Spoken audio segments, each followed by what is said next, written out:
Voilà. So, good morning, everyone, and welcome to this joint webinar organized by ecoDa and EY with a kind support of the INSEAD Corporate Governance Centre. I am Beatrice Richeboom. I'm currently the Director General of ecoDa. And the purpose of this webinar is to present the results of a recent EY Global Integrity Report and to see how it resonates for European board members. I am personally convinced that companies' stories can be told through corporate governance and certainly also through their sense of integrity. Nick Jones will guide us through the content and the context of this EY report before turning to a panel of experts who will pick up some elements for comments. So Nick leads the client engagement strategy for the global EY integrity services practice. And I think we should not wait too long, and I will give the floor to you, Nick. Thank you so much, Beatrice, and welcome everybody, and also welcome to our esteemed panel members who I'll introduce in a second. So I'm delighted to be part of this webinar where we'll talk about the Global Integrity Report. It's a project that I've overseen with a number of those in EY and is our flagship research report and probably one of the largest in EY globally. So without further ado, let me introduce the panel members today.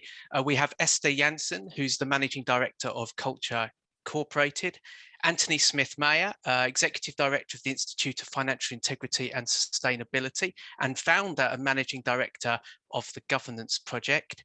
Mariam Hussain, a colleague at EY, who's a partner in our UK practice, and Mark Lemenestrel, who's the Affiliate Professor of Decision Sciences at INSEAD. So I'm sure you'll agree is a wonderful panel. I think it's very important, given the topic, that we get an understanding from each of them about their perspectives on integrity and what they can bring to this. So I'm going to ask each in turn just to give a minute on their role in terms of helping to drive integrity in organizations and what type of perspective they'll come to before I start presenting the results to you. So Mariam, may I start with you, please? Yes, and thank you, Nick, and good morning, everyone. My name is Mariam Hussain. I've spent the past 23 years of my professional life investigating large-scale fraud and corruption around the world. I also went back to university 6 years ago to study for a master's in behavioral sciences.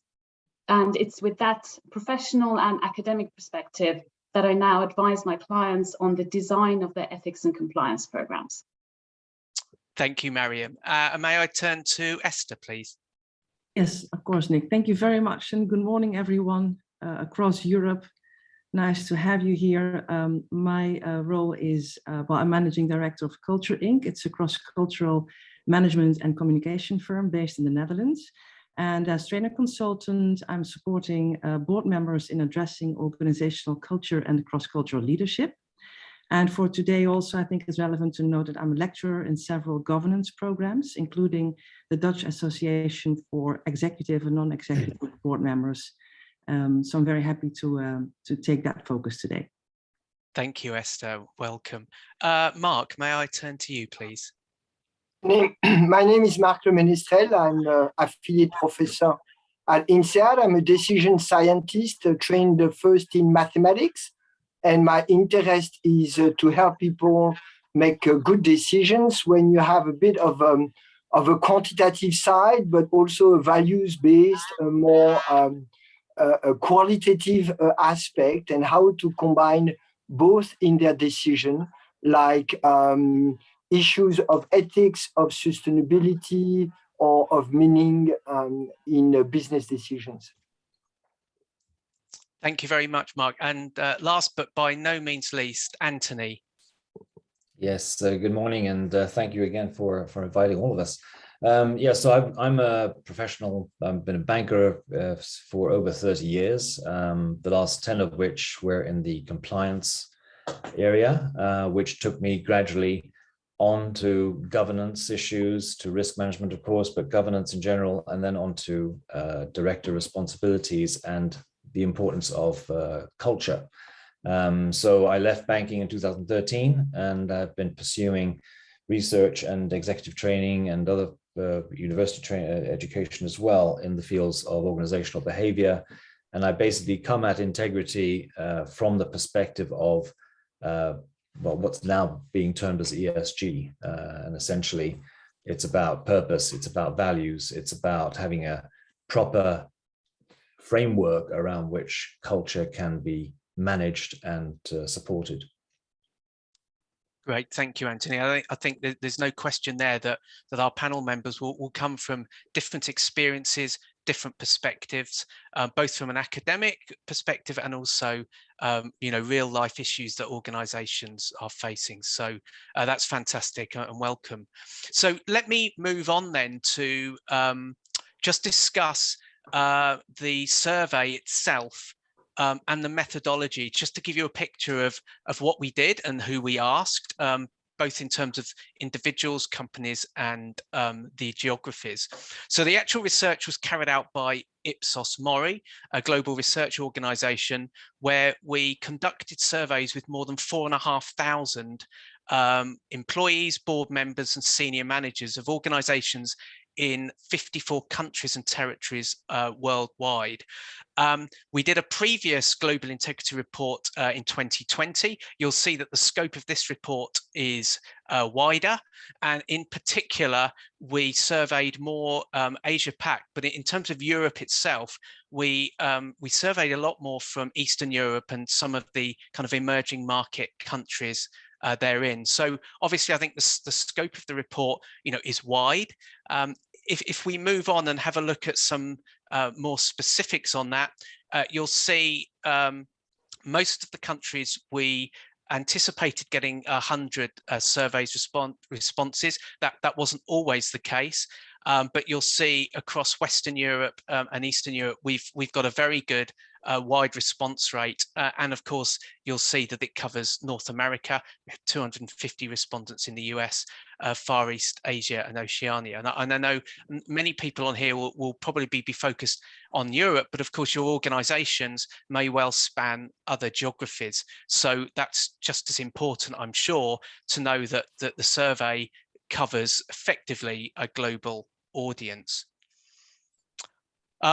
In terms of the industry sectors, the classifications are typically ones that we at EY use. I'm sure that you may use different ones for your own business, but you'll see that financial services is more than 10% of respondents, but we've got a good cross-section, whether that be in energy, life sciences, and advanced manufacturing and automotive. So well covered in terms of industry.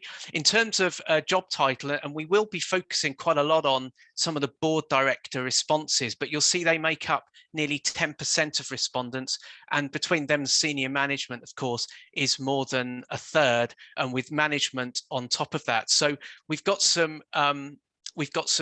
grassroots employee viewpoints, but also we've got from manager to senior managers as well.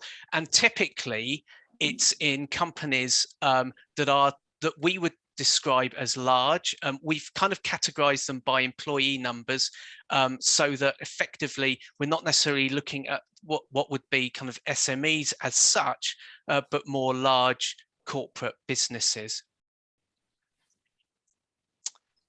So I think what's interesting about this is the findings will allow us to look at integrity from both a macro global level, but also at the employee level, because we're comparing and contrasting what employees think and board senior management.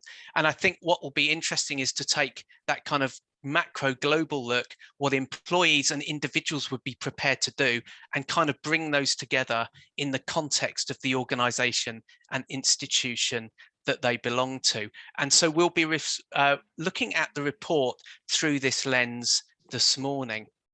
So I'm sure you're all anticipating seeing some of the results, and I'm going to pick on two specific statistics to get started. The first one it's probably no surprise to many of you that 97% of respondents believe that integrity is important to sustain their business. And obviously, it fills me with some confidence that business leaders and employees feel that. What's interesting, of course, is the impact of COVID-19. This survey was done kind of what would probably be post, the main lockdowns across the globe, but 41% of respondents and 54% of board members say that COVID-19 has made it more difficult to carry out business with integrity, which I think has interesting implications. So I want to come to the panel members now to get their view on the impact of COVID at a kind of macro level, and how is the way that we're conducting business changed, and also the panelists' view on the impact on managing corporate integrity risk. Anthony, if I may, could I come to you first and just get your viewpoint on that specific question and your views on the impact of COVID-19? Yeah, sure. Clearly, one thing that everyone will agree on is that it's changed the risk management environment of any enterprise that's going on. So it's basically made it very much more difficult to deal with change. There's been people having to work from home, people have been in lockdown. It's completely disrupted the way in which people have been working. But in terms of being able to travel, so being able to maintain, for example, from a compliance perspective, maintain a global compliance operation has really been disrupted. And that means that including that, you've got the audit kind of capacity of companies to keep an eye on, for example, what's happening in their subsidiaries abroad, but also what's happening with the supply chains. A lot of management have moved to going online rather than working in offices. And that, of course, has increased risk management around, or risk management requirements around cloud kind of issues, IT. It's made the whole world less supervisable. It's made the board director's role much more difficult. I think there's also a very interesting aspect of this working from home, which of course many board members have experienced that, many senior executives have experienced that in particular. And it means that people have moved into an isolation kind of environment, an environment where you're no longer walking in the corridors, you're no longer having chance encounters or even planning events and networking events where you are meeting with people and having to effectively answer that question every day. How are things going? What are your challenges? How's business? You're able just to stay within your little cocoon of contacts that you normally like to speak with, meaning that you're getting less and less influenced by the world around you. And I think you're becoming much more in a bubble of speed dial, your favorite people you talk to. And I think this is closing the world, the focus that we're able to have. I mean, we want broad-based thinking from our management and from our board directors. And I think that's become much more difficult. Thank you, Anthony. And I think you draw on, obviously, a major change in our working environment, which of course has been remote working. And I think you're right. Of course, we're in a way trying to guess what our respondents meant by saying that it's made it more difficult to carry out business with integrity, which is interesting. But I've certainly heard from business leaders in the same light. Esther, do you want to make a comment about remote working and kind of what impact that's had from your perspective? Yes, thank you very much, Nick, and thank you, Anthony. And yeah, very well put. I think remote working is really not helping to sustain, maintain, develop company culture as such, because company culture is about a group behavior. And if you're not able to meet and to interact with one another and to find out whether you're on the right track, and people, as Anthony mentioned, are quite isolated. And I think it requires from leaders in a company to be much more, it requires a more intense contact than you would have in the office even, and more regular updates, more one-on-ones, And with all due respect, I think many companies did try to find online solutions to get people, to maintain a level of commitment in terms of, well, regular gift packages or all kinds of online get-togethers. We have to do something. Luckily, we did have some digital alternatives to try to promote that. But we've also seen from this survey that apparently that's not enough. And people, when they isolate, they start finding their own solutions. And maybe with all the best intentions, but sometimes even, yeah, could be that people may be triggered to take, you know, different judgments because it is risky and they don't get proper feedback. So I think it is quite challenging, and it does require company leaders to be much more focused on not just the numbers, because that will be the first inclination. There's a crisis out there, so we're focusing on the numbers, but I guess you should focus more on the people at the end of the day. Yeah. Yes, I think that's a very fair point. And if I may come to you, Mariam, around the context of that and COVID-19, more around ethical decision making and what impact our different working environment may have, which could support the conclusions of respondents and particularly board members around that. Have you got something that you'd want to comment specifically on that piece for me? Yeah, I think making ethical decisions, consistently making ethical decisions, is not so difficult, perhaps, when the facts and choices are clear and you've time to consider them. But it's a very different story when the situation is clouded by uncertainty, time pressure, and short-term horizons. And that was the pandemic writ large. So in a business context, it put individuals in unexpected and unfamiliar situations, making decisions, as Esther and Anthony talked about, often in isolation and without the benefit of other points of view. Now, in these conditions, in organizations where there are also incentive structures which have inbuilt conflicts of interest, where we're telling people to follow the rules but giving them very clear incentives not to, clearly the risk of misconduct was significantly heightened in this period. Great, thanks, Mariam. Yeah, I can certainly concur with that piece. Mark, before we move on, did you want to make a short comment on that and your viewpoint from a COVID-19 perspective?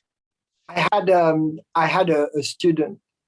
He was working for a company leader in providing tests for COVID. And they were faced with the decision to increase the price of the test because of the demand or not, which was a typical ethical choice. And they were making a lot of money. And he was in my class on ethics, and then he told me that they increased the price even more. And he had no awareness of the problem at that time, but during the class, he realized, oh, maybe that was not ethical to profit as much as possible from the COVID crisis. So that's an anecdote that I'm sharing. Direct evidence from a student. Quite a senior student. It's not like a 20 years old. Huh? Yeah, that's interesting. Thanks for sharing that. So look, let's move on and now look at the leadership of organizations. What the report showed was that interestingly, business leaders appear from the statistics to have become more tolerant of unethical behavior, and particularly amongst themselves, interestingly. There's two statistics here in particular that we highlight.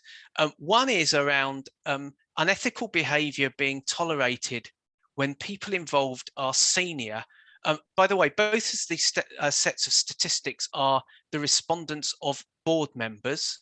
But what we found is a difference between 2020 and 2022 was that that figure moved from 34% to 42%. So 42% saying unethical behavior in this organization is often tolerated when the people involved are senior. The other question we asked then moved to more around business rules and processes, and what people felt around the ease by which you could bypass them, which of course, you know, is interesting in its own right. But again, there was an increase from 25% to 34% of board members who said that it's easy to bypass standard business rules and processes in their organization. So kind of what does this say partly about the leadership of the organization, you know, if they're thinking about their own business? And I'd be really keen for the panelists to kind of share their perspective on what this means for business and those who lead organizations. So obviously a number of you are on this call today. Esther, could I ask you for your reflections on these statistics? Of course, Nick. Well, I have to say, when I first read them, I was a little shocked, and I thought, well, maybe this reflects a panic mode by a lot of companies in this situation. But I think it's really quite disturbing to read these figures, because the leadership is what sets the tone and what leads the company forward. So leading by example is key. And if leadership is becoming more tolerant towards unethical behavior, then where does this lead us to? And I thought, actually, I had two questions about this. One is, what is ethical?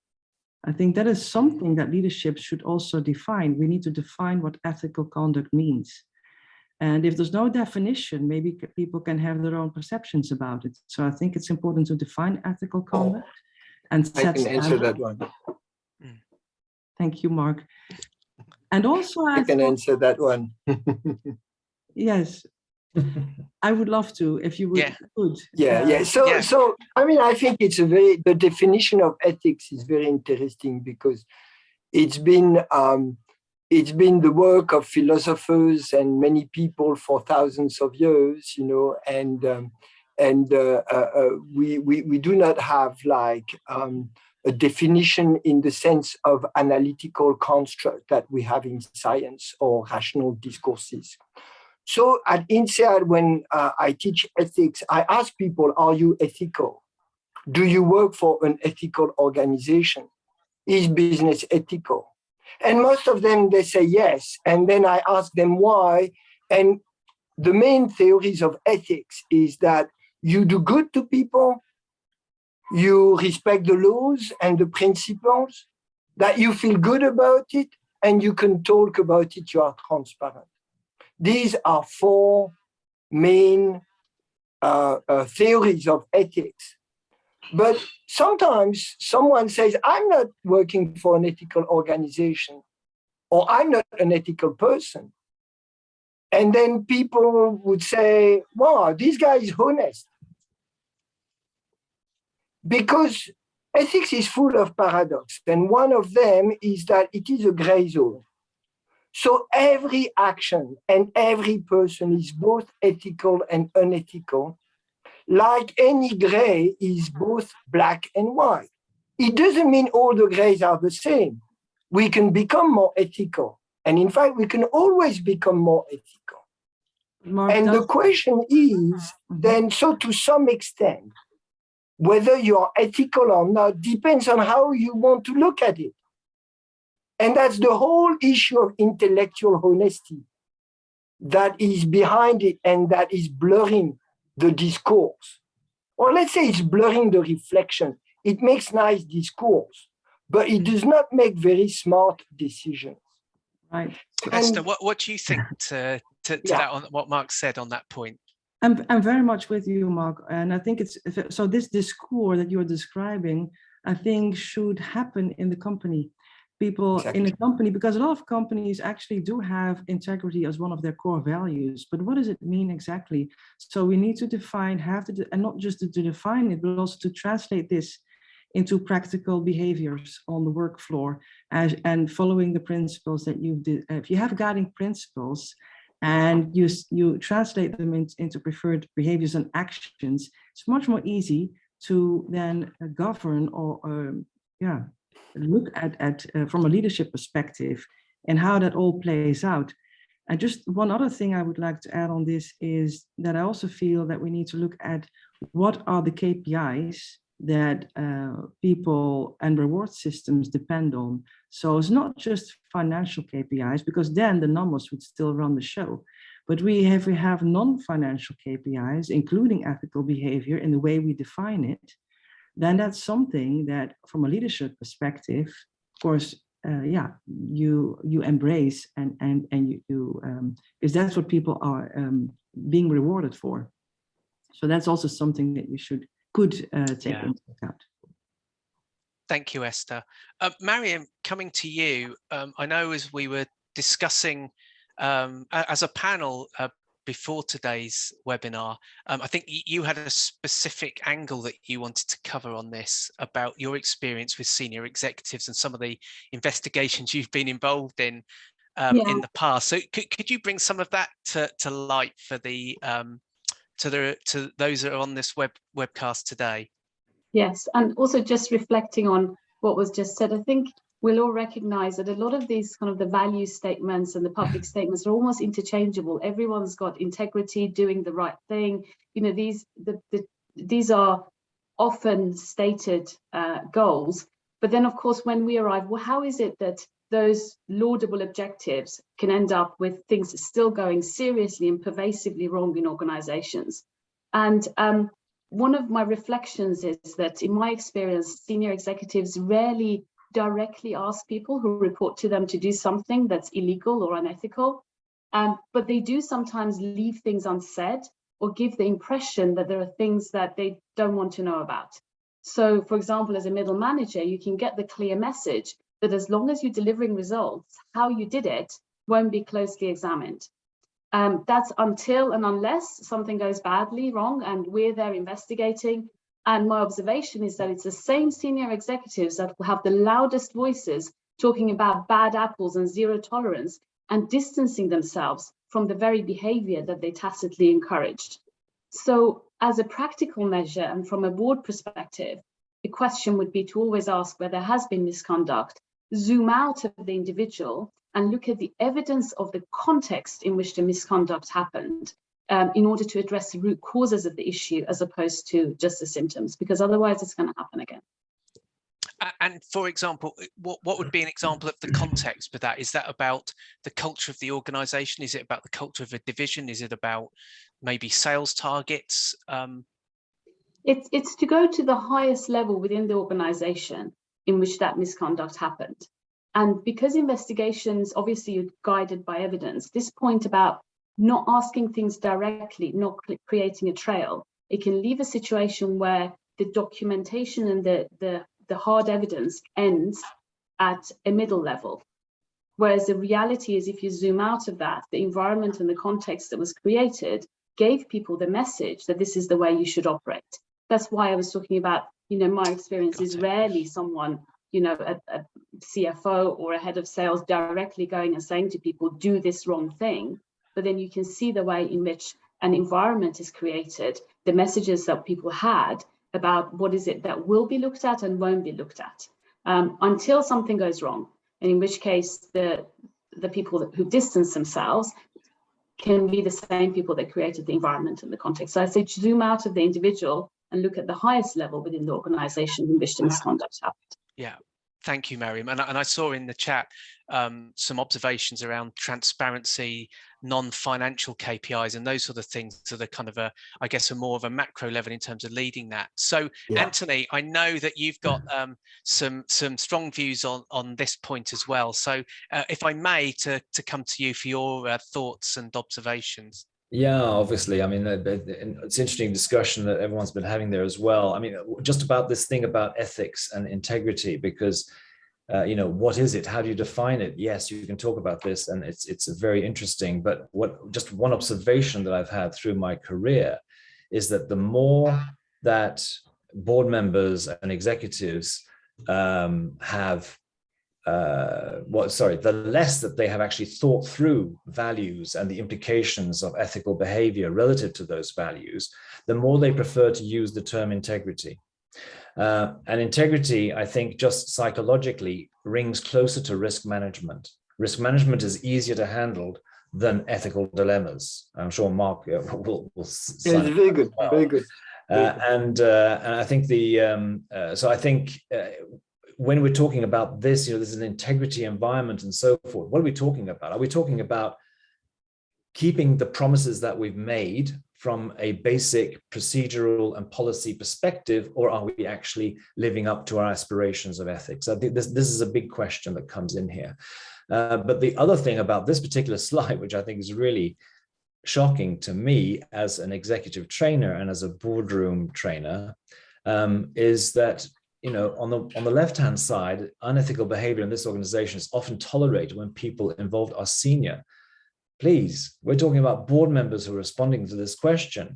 You're basically saying, I'm not doing my job. I'm supposed to be supervising and imposing the rules of risk management and good governance in this organization, and I'm not even able to make sure that there's a disciplined behavior amongst my senior staff. It's an absolute horrendous statement, and it just tells me I've got to up my game in terms of training, because this is awful. But equally, on the other side, I mean, it's easy to bypass the standard business rules and processes. I understand that in COVID, everything's been blown up. It is more difficult. But to come and say it is easy to bypass the standard business processes and rules in this organization, what is the board there for, if not to make sure that you are running and managing a very effective governance framework that's supposed to be exactly minimizing the ability to bypass the rules and processes in the organization?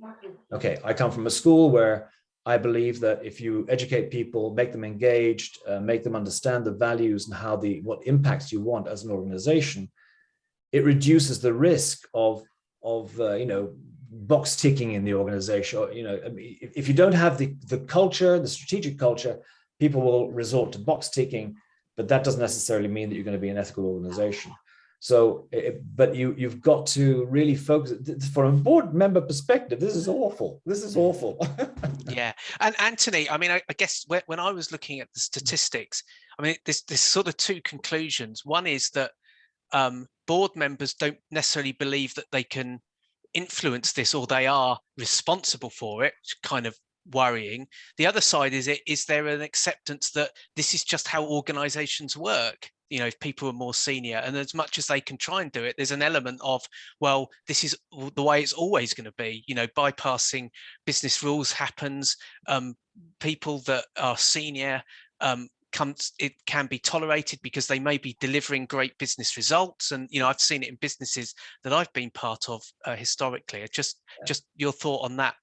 I hear this a lot, but I mean, the fact of the matter is, if you're going to have an organization that is focused on the creation of value and the establishment of trust relationships with your stakeholders, which includes, very critically, not only your employees, it includes your clients, it includes your suppliers, it includes your business partners.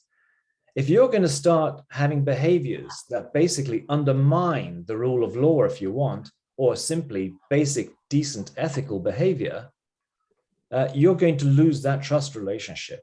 And that'll lead your company at some point or other into real trouble. It can be, Twitter storm, reputational risk.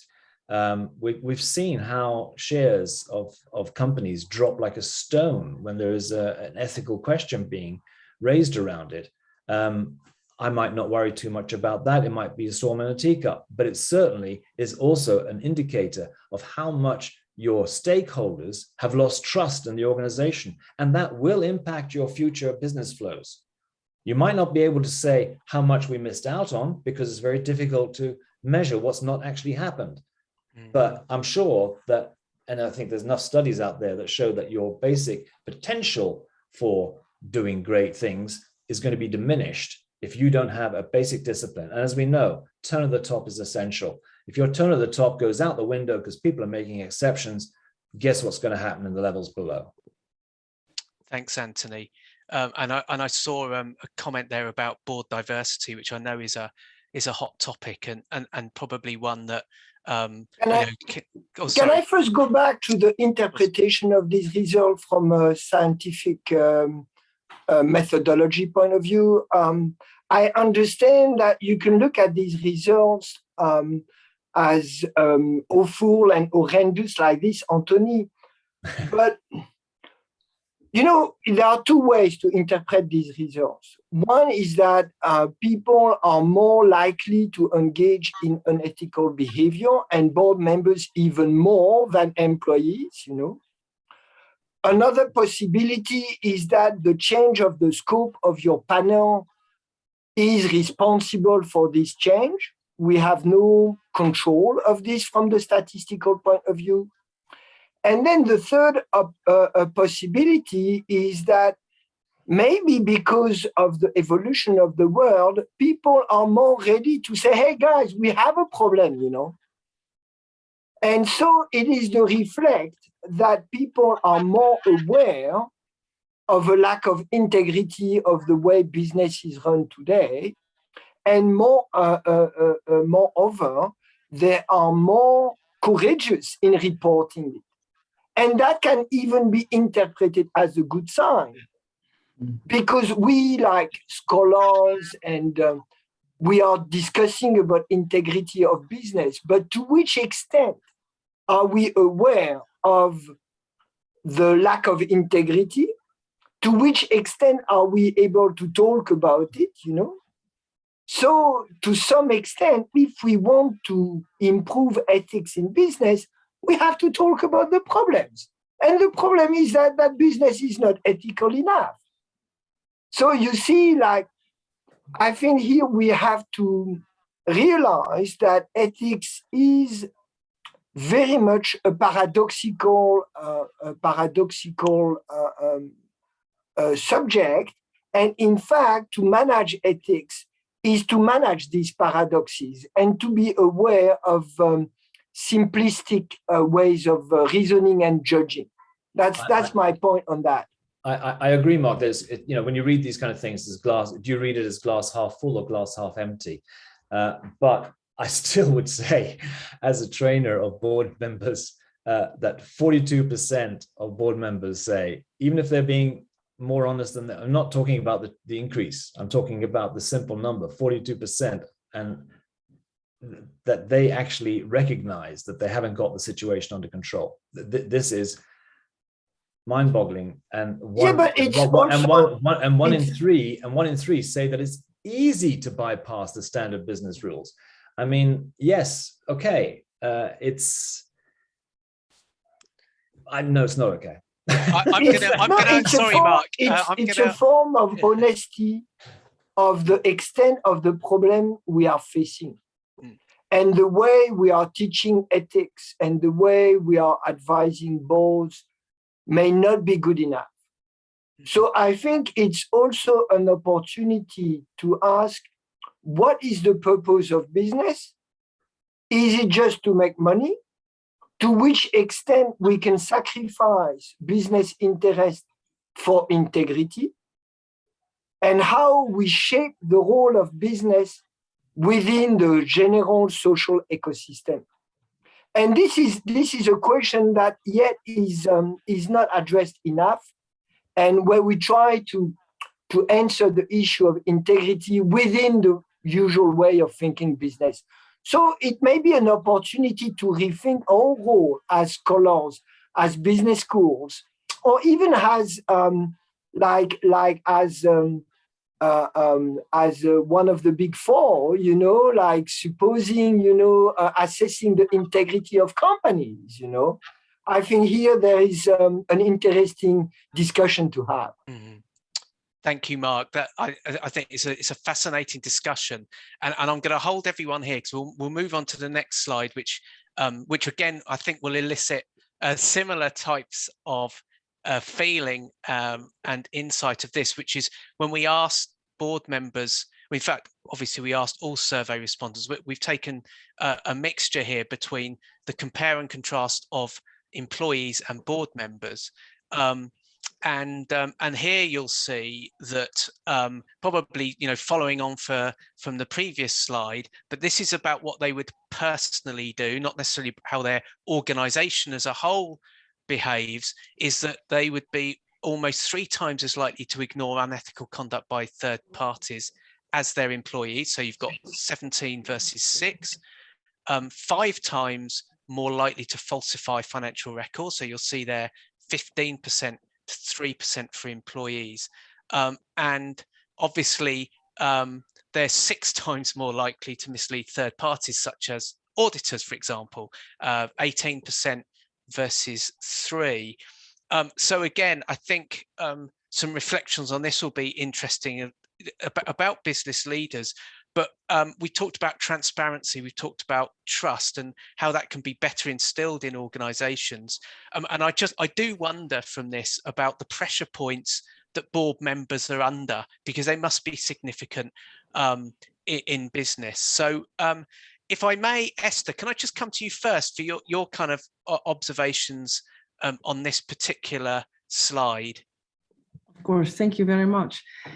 Yes, very interesting to hear your story, your views also, Mark and Anthony, and I like the discussion and how it's going. About trust and transparency, I think it's very important to, if you want to create a culture of integrity, that it is a safe work environment. If there's no safety to make mistakes or to own up to mistakes or to take responsibilities, and that is very important. And if there is a level of punishment there, broken careers and all that, then it goes the wrong way. So I think all that comes back to what drives the company, is the company results, but also the people in the company, how they're being rewarded and punished for their actions. And is it all tied up again to these kind of minimal, the financial gains? Is that all there is? Or is the company as such, if you look at let's say from a supervisory board perspective, you're responsible for the continuity of the organization, the continuity of the company in the long run. And then it's not about the annual financial KPIs that drive of course, that you need those. You need those in order to sustain the company long term. But I don't think it's good enough. It's also not good enough to really commit and tie people to the company. So talking about a purpose of the company long term, what's the purpose? It's not just shareholders, or stakeholders, even broader than that, societal position of the company and what you have to contribute in the long run. And I think that will create more commitment and motivation, especially with younger generations. I feel nowadays it's very important to belong to a company that is contributing to a larger purpose, if you will. But then that's the long term. Short term, the financial gain should be there too. And how, again, are people being rewarded in this? And how do you steer from a leadership perspective? How open are you yourself with information, with your responsibilities, with sharing about what goes well and what perhaps doesn't go well, and what is your role in that? So I think those are a couple of things that leadership could do to infuse transparency and trust within the organization. Thank you, Esther. Got a couple of minutes before we move on. So I'd like Mark and Anthony just to comment on that. Mark, maybe a minute from you, your views on this and responding to some of the points that Esther made. I think what is very interesting is that with the COVID and in general, there is the rise of a global consciousness that the governance of business is dysfunctional. It will not sustain life on the planet and also, let's say, social harmony, but also at the individual level, the meaning of work, like the ability to love your work and to be motivated by your work because you find meaning in it. And then the dilemma is how do we deal with, on one side, we know that this system has no future like this, we need to change. And on the other side, we profit from it. And this is something very personal for each of us, that allows to, I think, goes back to individuals. And how do I manage that tension between my personal interest and comfort? And comfort including emotional comfort, because I don't want to know too much because I'm going to be depressed, you know. So I prefer not to know and have a nice way to look at the world. And this search for meaning that we all have as human beings, which is also a very important source of motivation. We were talking about COVID at the beginning. One of the main issues we have in companies is absenteeism after COVID, because people don't want to come back to work because what's the point, you know? And so I think this slide is reflecting a form of obvious character of this dilemma here between the personal and the lucidity or the knowledge, awareness of the dysfunctions of the system. Thank you, Mark. I think, yeah, some interesting concepts there, of course, about organizations and purpose and values. I think Esther mentioned those. Anthony, before I move on, any comment you'd like to make on that? Yeah, I'm sorry, I know you're under time pressure now, but you know, there is a clear, stark bit of news that you show us on this slide. I mean, one, there's a huge jump in people saying that they're willing to do a number of acts that we would all agree is unethical, and I quote you here, to improve their own career progression or remuneration package. This is not about being prepared to do this to save the company. We talked about COVID impacts. You know, some companies were thrown into a survival mode, and you can just understand how the pressure points might increase to persuade people to cut corners. It's not necessarily good business, but at the end of the day, if your business is going to go bust, if you don't, you can see how people get into that bind. Now, here you've got a situation. Is it that people have always been willing to do these things, and COVID being now in our little bubbles, working from home, and with the, let's say also the political examples that we've seen around the world in the last 5 years or so, you know, fake news, making it up, denying things, changing the subject, it's all becoming that much more acceptable to behave in an antisocial way, I would say. You know, is this increased brazenness? And this is just more honesty because people don't feel supervised anymore because they're sitting in their own little bubble where they're talking to others about how reasonable their behaviors are? Or is this something which is actually showing a change, a shift in mentality? And it's something which your survey does not answer. It cannot answer it. This was, I think, a surprising result for you. Mm-hmm. It's certainly surprising to me. And it's also a very big concern. Thanks, Anthony. So let's move on to one other area that the survey explored. Very hot topic at the moment, certain jurisdictions, particularly in Europe, of course, which is around speak up whistleblowing. Interestingly, fewer respondents agree that it's easier for employees to report concerns than in 2020. You'll see there it's 36%. From 39. And again, there's a divide between board perceptions where board members think nearly half think it's got easier to actually speak up versus 25% of employees. You'll see there we did do a regional split, and you'll see there's some variations, of course. For example, if I look around Western Europe, which was 18% versus Middle East, India and Africa, which was 40, where they feel more confident about speak up. So Mariam, I'm going to come to you. I know that obviously we're all aware of the EU directive on whistleblowing. Could you just give an update in terms of just the legislation, but what this means, and particularly with some of the differences between employees and leadership on this particular topic? Yes. Just to recap, of course, in October 2019, that was when the EU formally adopted the EU Whistleblower Protection Directive with the intent to provide common minimum standards across the Union. It required member states to transpose the directive into their national law by December 2021, but that's still in progress in a number of countries.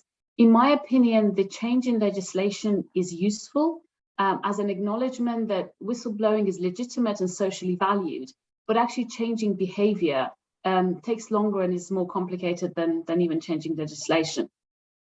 Reflecting on the results of the survey, I think leaders who know that they can speak up without consequences often mistakenly assume that others can do the same. And I think as a leader and a board member, a good rule of thumb is to reflect on the last time you were challenged and by whom. Was it by someone who directly reports to you or a peer? And that in itself will tell you something about your organization and how likely people are to speak up if they see something wrong. Thanks, Mariam. Yeah, that's very helpful. I think you're 100% right. Esther, I don't know if you want to just make one remark on that before we move on, because I'm really keen to move on to kind of the 5 action slides to give you all a summary of some of the things that you think business should prioritize. So if I could just ask for your just thoughts on that piece, and then we'll move on. Well, 2 small ones, if I may. Just I think that it also reflects a cultural difference if I look at this slide around the world, and cultures who are much more hierarchical and more authoritative.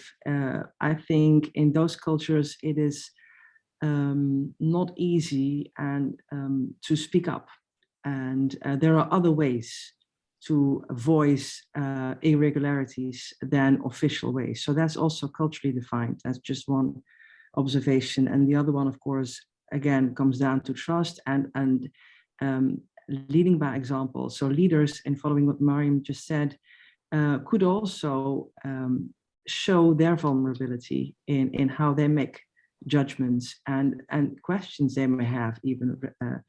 And I know that in crisis mode, everybody wants to show, to lead the way forward, but this is a VUCA world, right? Volatile, uncertain, agile, all those things. So it is very complicated. There's a lot of uncertainties there. And just, I think, showing that is not necessarily creating more anxiousness within the organization, but opening up the floor. That's it. Thank you, Esther. That's great. Well, let's move on to the final part of the report. Highlighted 5 key actions an organization should prioritize. From 1, of course, really getting to know your business and performing the fraud and corruption risk assessments to see what exposure that you had. Also having a look at data and the importance of that to, analyze data in your organization, structured and unstructured. 2, of course, the topic that we've just been covering, speak up and supporting a culture of whistleblowing. So I'm going to ask each of our panelists, you've got kind of 2 minutes to share your views on which one of these that you would prioritize and your views on the steps organizations should take to implement them. So Mark, I'm going to come to you first. If you'd like just to say, which element that interests you most in terms of what you'd say to those on today's webcast. I would say number 1, we have to free our mind and think more than one perspective. And beyond the first layer, what you see is not what you get today. Number 2, and first in number 1, like know where do you lack integrity? Have this capability to know exactly the extent of your dark side. Number 2, work on your emotional maturity so that you can see the dark side not as something that is horrendous, but as an opportunity to improve and becomes lucid, and so work on your fear. And number 3, dream of a better institutional role for business beyond money, where money in fact is a means and not like the goal of organizations, so as to have inspiration and be capable of looking at the transformation of the business world today with hope and with inspiration for you and for the people around you. Thank you very much, Mark. And I know, Anthony, I think 1 and 2 are kind of quite close to your heart when we discussed that. Would you mind just then commenting on your side, if I've got that right? Yeah, you have. No, I think I would go with 1 and 2, but you know, the first one, the point that you make there is really aiming at risk management. I suppose that speaks to my compliance background. That it's good to be able to have controls and monitor and know what's going on in your organization. But I think there's something else in really know your business, which I think is actually even more important, and it is actually, let's getting into ESG speak here. It's about purpose. The whole aspect of running an organization is about value creation. And I think when you talk about value creation, you're going to start talking about what in fact are our aspirations as a company and what is the impact of the value that we're creating on our stakeholders. And I think the more that you're able to get yourselves as leaders able to inspire those same objectives in your employees, and even with your business partners, and even today, I think with the younger generations coming through, tomorrow's super consumers, also your clients, your customers, they're going to increasingly get attached and engaged to the story that you're telling around your purpose. And I think if you can manage to capture a firm understanding of why your organization exists, why that purpose represents value, how you create that value, and the kind of ethical guidelines that you need to encourage the kind of behaviors that will support that mission, I think you get people who are just naturally going to get onto the same page. And I think you'll get people less concerned, as long as they're being treated fairly and there's a good trust culture, you'll get less and less of this sort of what's in it for me. There will be, of course, always a need for fair remuneration, fair reward, but people love being part of a story. And I think this is really, really important, because I think that in a world which is so transient, so cloudy, so foggy, the only thing we can hang on to is our beliefs, our values, and what we're actually achieving, what our impact is, our personal impact. And if we can channel that through our organizations, I think that's where it comes through, and that's where it marries into the put human into compliance. Because I think we really have to really make sure that we have a leadership which is truly inclusive. Really, and when I say inclusive, that's a diversity term, I know these days, but it means inclusive in terms of thinking about the whole team, thinking about the whole organization, really not just thinking about the figures, etc. It's thinking about the well-being of the whole organization and carrying forward the organization as a team. We have to have a trust culture that's built up. And to do this as well, you need to make sure there's a real dialogue going on. So put human into compliance, make sure there's a dialogue, make sure that you have a trust culture that's there and inclusive leadership. And I think you will really know your business and be able to avoid a lot of these problems. Thank you, Anthony. Conscious of time, Esther, could you make your final remarks and then hand over to Mariam so that we're on the hour when we finish? Thank you so much. By all means, I'm very much in alignment with what Mark and Anthony said, so I really testify to that. And just finally, well, numbers 4 and 5 speak to me also, because they make it very practical. So it's about the story and about the long-term value creation, but it's also about when things go wrong, that there is an open floor for it and an open space to discuss that, and in that creating safety. So it's not about just code of conduct trainings and compliance trainings, that's all good. But in daily life also be transparent and open with what's going on, and be supportive. But I'll leave it at that because in view of the time. No, thank you, Esther, that's great. And last but certainly by no means least, Mariam, closing remarks. So I would reflect on all these years of how things go very, very badly wrong. And I would make one observation about designing ethical incentive systems.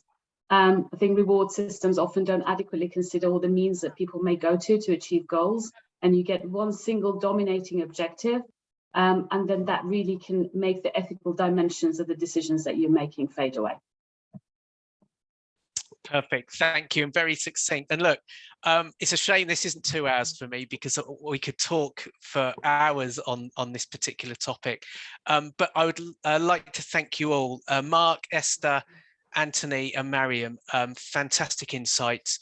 I'm delighted that we could work with ecoDa to put on this webcast with them and share with them some of these topics, because I think they do they do highlight some issues for us all, I think, to consider. I hope you all enjoyed the webcast, and I'd just like to thank you for all participating, and some of the comments in the chat shows that I think we've got everybody's interest in some of these topics and some of the insights that we've shown. So thank you very much and have a good rest of your day.